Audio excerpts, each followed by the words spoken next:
আসসালামু আলাইকুম ভিউয়ার্স, আবারও চলে আসলাম নতুন একটা ভিডিও নিয়ে। আজকের ভিডিওটা কী নিয়ে আশা করি আপনারা এতক্ষণে বুঝতেই পেরেছেন। এতদিন বাঁশ খাইছি পিছন দিয়ে, আজকে খাবো মুখ দিয়ে। আপনারা সম্পূর্ণ ভিডিওটা দেখবেন, আর ভিডিওটা ভালো লাগলে অবশ্যই লাইক কমেন্ট শেয়ার দিয়ে যাবেন। আর যারা যারা আমার ভিডিওটা প্রথম দেখছেন অবশ্যই ফলো দিতে ভুলবেন না। ততক্ষণ পাশে থাকুন।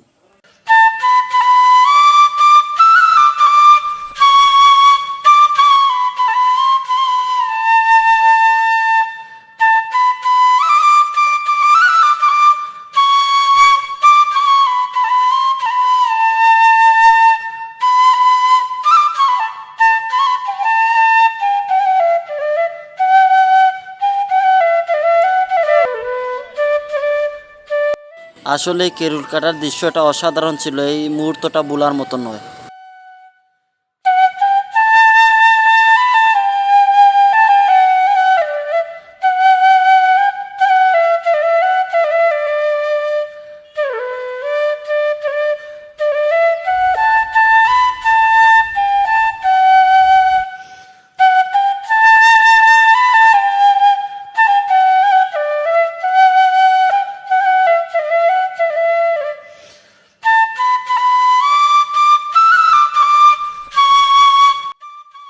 বাঁশটা কেটে কেরুলটা কেটে এত সময় পরিষ্কার করে কুচি কুচি করে নিয়ে রওনা দিলাম। তার উপরে বসে একসাথে সবাই মিলে চাটনি বানাবো। আর আপনারা তো দেখতেই পাচ্ছেন কিভাবে কি করা লাগে। একটা ভিডিও বানাতে অনেক কষ্ট লাগে। যদি আপনারা সাপোর্ট দেন তাহলে আগামীতে আরও ভালো ভালো ভিডিও আপনাদের উপহার দিব ইনশাল্লাহ।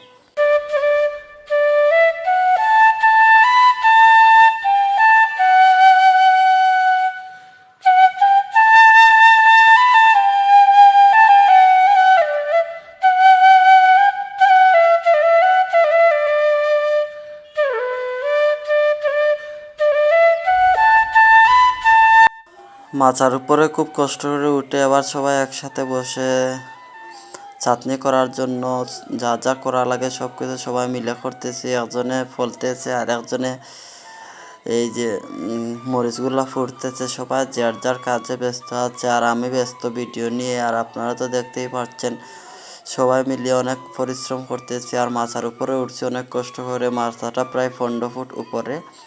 আমরা সবাই আগে তৈরি করছি বসার জন্য। গরমকালে এই মাচার উপরে বসে পুরা ঠান্ডা হাওয়া বাতাস খাই আর কি।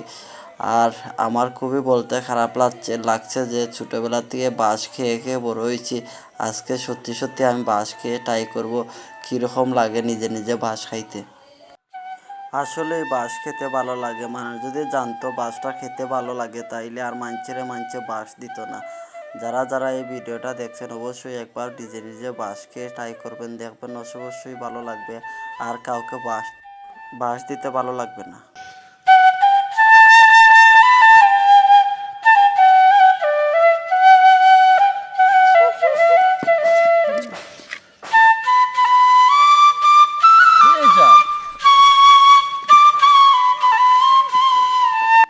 ভালো থাকবেন সবাই। আজকের ভিডিওটা এই পর্যন্ত। আর আগামীতে নতুন আরেকটা ধামাকা ভিডিও নিয়ে আসবো ইনশাল্লাহ। সবাই দোয়া করবেন আমার জন্য।